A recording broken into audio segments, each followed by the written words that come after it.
Welcome to Manage to Engage, the podcast from clearandopen.com. Dedicated to the evolution of you, because businesses grow when people do. Serving leaders, managers, and people who will be, helping you reach excellence in your work and achieve your personal goals at the same time. Sign up for the free course at clearandopen.com. Who do you want to become, and how are you using your job to become it? A question you've known about for perhaps a year now and have no answer for. Stare into that unknown and see where it takes you. If you think the question is important to you, if it's not, discard it. It's up to you. Hi, it's Joseph, and thanks for tuning in to Manage to Engage, the podcast from clearandopen.com. If you normally listen to these episodes as a fly on the wall, I'd like you to approach today's episode a bit differently. I want you to put yourself in the seat of a person on this coaching call and imagine that I'm asking you the questions that I ask in this episode. These questions are meant to help you identify where the embodiment gap is in your life, or where your actions don't express your deepest values, and then, possibly, close that gap if you choose to take action. I offer weekly member webcasts, online courses, and mentorship at clearandopen.com because it's my truth that with the right tools, anyone can eliminate the people, money, and time problems holding them back in business. And I share parts of these webcasts and courses on this show because I want to help you too. If you're enjoying the show and learning from it, I'd love your feedback. If you're listening to the show on an Apple device, all you have to do is open up the podcast app, view the full description of the episode, and click the link to leave a rating and review for the show. Thanks so much for listening. Let's start the show.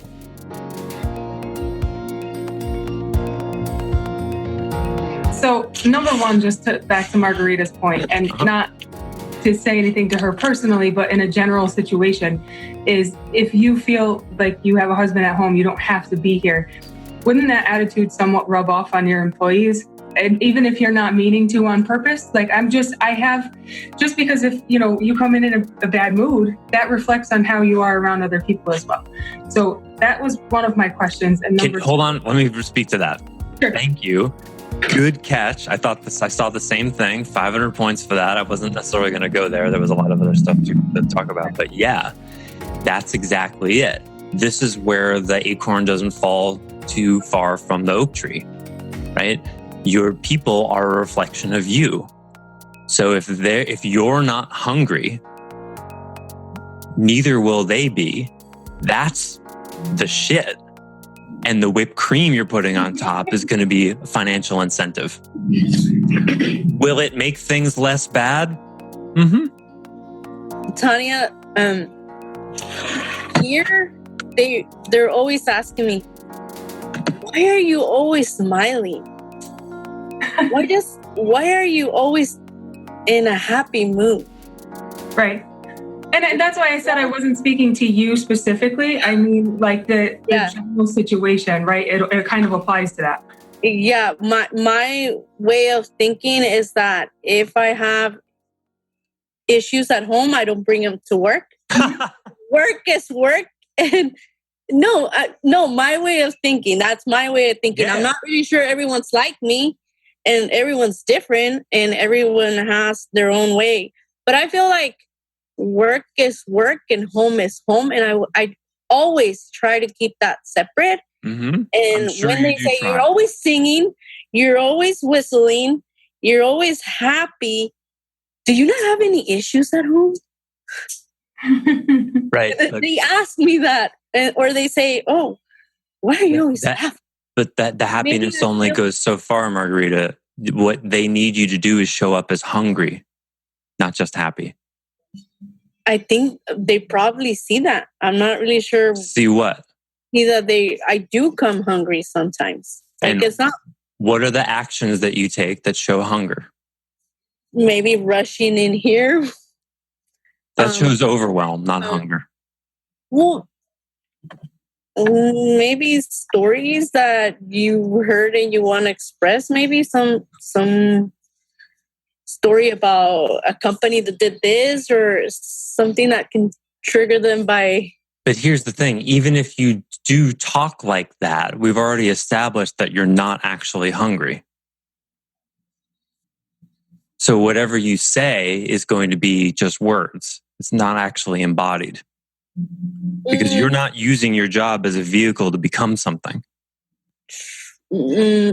As I mentioned, maybe because I already went through all of that. Maybe when I started, because as I mentioned, I started. Oh, you're done. Working it. No, I'm not done, but I feel like I'm already like, I know multiple stuff around here, and I feel like.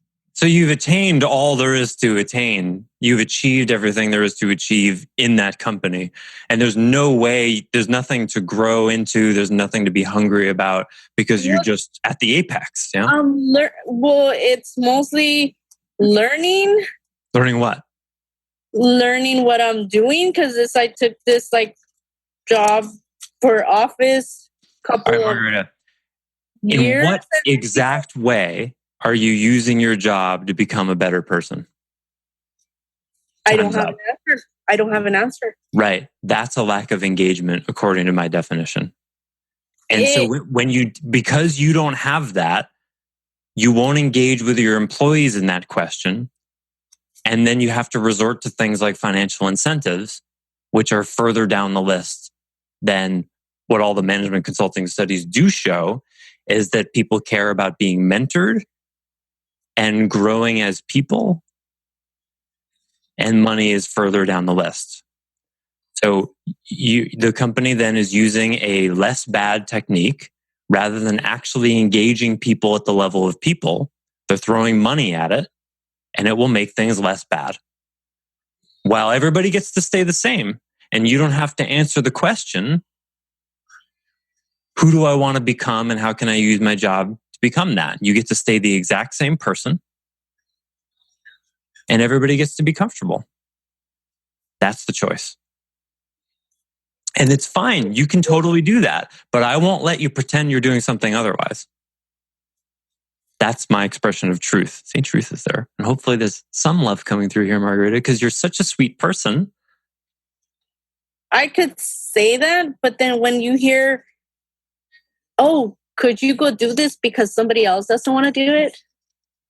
It's like, what? You're the boss. Who's the boss? It's like when someone is superior than yourself and someone tells you, oh, could you go do this because so-and-so doesn't want to do it? It's like, who's the owner?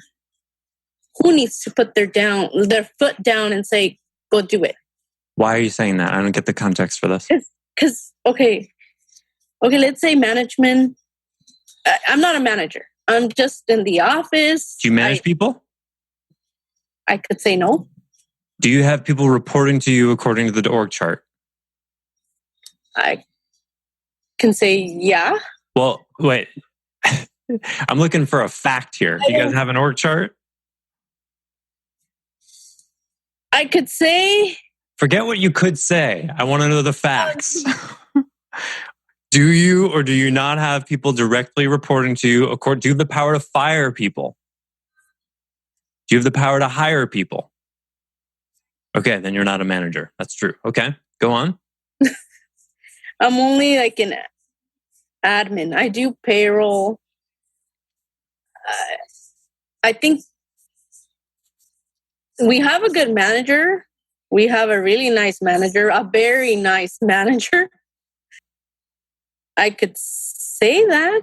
I think the best thing for you to do right now, because I want to go back to, I want to hear Tanya's other question. The best thing for you to do right now is to look squarely at the void of this question, the abyss that this question appears to be for you, which is, who do you want to become and how are you using your job to become it? A question you've known about for perhaps a year now. A year. And have no answer for. Stare into that unknown and see where it takes you. Nowhere. If you think the question is important to you, if it's not, discard it. It's up to you. But you know all the argumentation that I've made for why I think the question is important.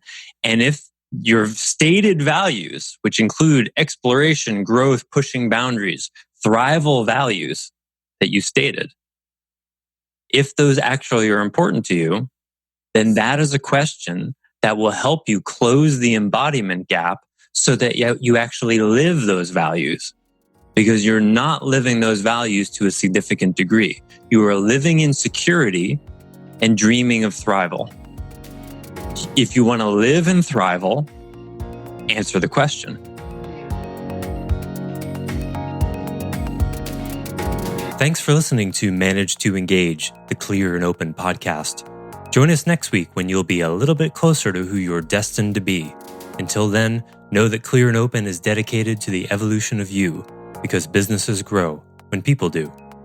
If you want to help the show grow, I'd appreciate you leaving a rating and review on iTunes. All you have to do is open the Apple Podcasts app, view the full description of the episode, and click the link to leave a rating and review. Or you can go to clearandopen.com/review and it will bring you to the right place.